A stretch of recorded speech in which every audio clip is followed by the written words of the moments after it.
Hello, and welcome to another day of English 2. I'm your online teacher, Miss Bear. As a reminder, we are working on a literary analysis unit. This is part 2 of our coming of age unit from CommonLit. As another reminder, the teacher in your classroom can get any of these resources on CommonLit's website. Our essential question for this unit is what experiences lead us from childhood into adulthood. And at the end of the unit, which we're at, by the way, you're going to write an essay in which you explain your perspective on what it means to come of age and how we become an adult. You're going to use evidence from multiple texts as well as your own experiences to support your argument. And I'm hoping that your teacher has already given you a copy of this essay planning guide. And so we're going to go through it today, and we're going to start planning out that argument and that literary analysis piece. But before we do, let's take a quick look at some of the texts that we have read during this unit. We read Through the Tunnel by Doris Lessing. That's that short story where the young boy swam through a tunnel and had to overcome his fears. Judith Ortiz Cofer wrote American History. That is where President Kennedy had been assassinated, and this young lady was trying to figure out her place in the world after that. We read John F. Kennedy Inspired Us Then and Now. Those were nonfiction letters that people had written about how John F. Kennedy inspired them when they were teenagers, and now as they are adults, he still inspires them today. We read Eraser Tattoo by Jason Reynolds, where two teenagers who were separated by neighborhood gentrification, they trying to figure out how their relationship would survive. We read Growing Up Key Moments. This was at the beginning of this huge unit, that informational text that explored those pivotal events that contribute to our coming of age. We also read Safety of Numbers by Lucy Tan. That was the very first text that we did read. And I hope that you guys enjoyed these texts as much as I did. You know what I did do? I forgot to include up here our last text, which was marigolds. So make sure you have that text in your hand as well. You should have all 7 texts that we read throughout this unit. You should have those on your desk or in a place easily accessible, because you're going to need those today as we go through planning our essay.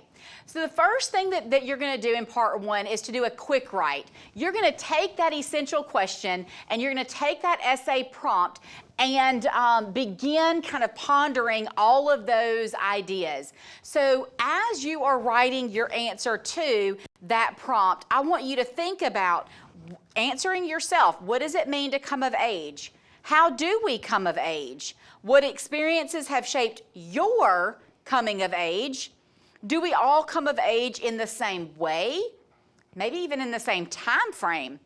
And do coming of age experiences share any similar qualities? Take a minute to answer those questions on page 1 of your essay planning. If you don't have the space on your packet, get out a piece of notebook paper and begin jotting down those thoughts. And we'll do part 2 in just a second.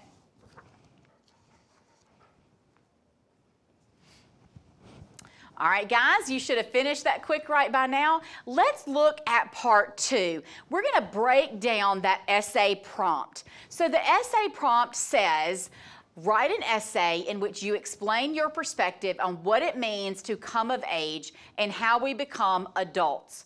Use evidence from multiple unit texts as well as your own experiences to support your argument. I want you to take a second, about 3 or 4 minutes, and write down what this prompt requires you to do. All right, some of the things that you should have looked at was write an essay. It is an essay. It is not a paragraph. An essay really delves deep into a topic, okay? The next part is to explain your perspective. It's not just what do the texts say about coming of age, but you're going to explain your perspective using those texts. The next part is, what does it mean to come of age? You explored that question in part 1.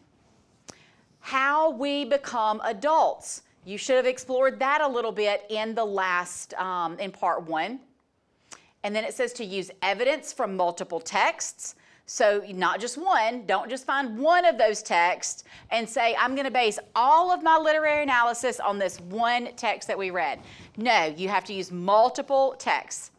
And lastly, you're going to support your experience, your argument with your own experiences. So this is exactly what breaking down the essay prompt means. Take each piece in part and say, what is it asking me to do? All right, next, here's where we were getting prepared the last time that we met. We were getting prepared to discuss the prompt. So I want you to take a second and discuss your perspective on coming of age, responding to the discussion question. Take a minute to, in your class, as a whole class discussion, or your teacher can decide if she wants to put you in groups, but use those discussion protocols that we learned last time, and I want you to take a second, use those texts to support your ideas, but have that discussion as a whole group.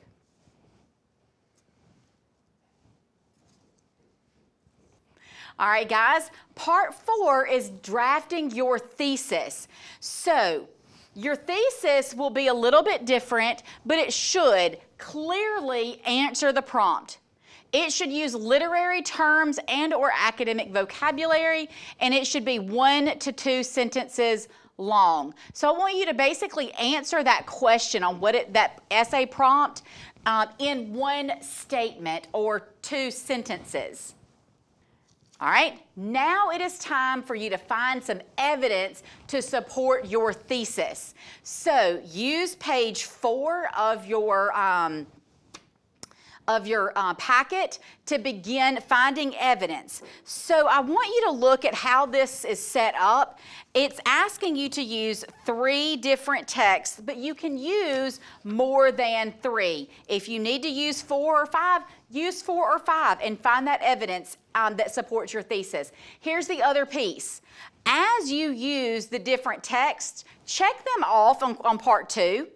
As you find evidence to support your thesis, check those off so that you make sure that you are more than 1 text. Use 2, 3, or 4 for your evidence to support your thesis.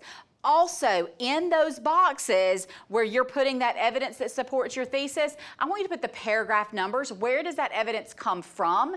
The text you're going to put where it says title and author, and the evidence to the right. And again, make sure you put the paragraph number because that's going to be important when you are writing your essay. So I'm going to be quiet while you work on that page for a bit.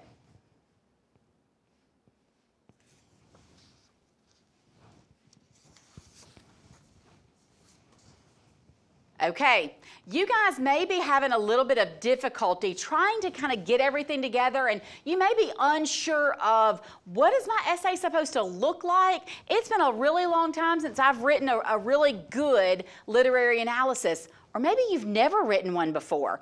And so the CommonLit has given you a fantastic example. Now here's the thing, guys. If you copy this text, this essay, your teacher's going to know. Don't copy any of this.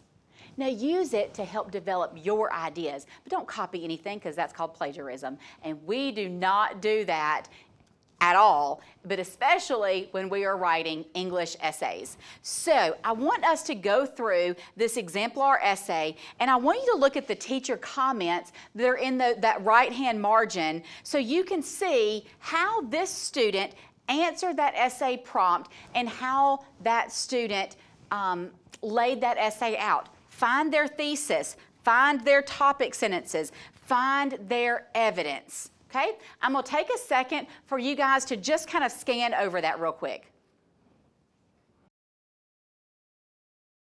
We have had a great day of learning how to break down the essay prompt, how to write an effective essay.